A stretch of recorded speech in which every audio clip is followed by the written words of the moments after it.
Alright, I just repaired an AccessMaster 1355 equivalent. I oiled the door, fixed the release rope.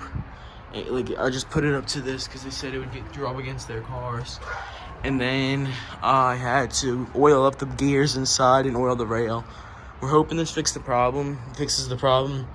I also neatened up the wiring a little bit. What's happening is the motor's acting up, losing its limits. So we're gonna see if that does fix it or not. You have your wall button and it says AccessMaster. I'll run this up.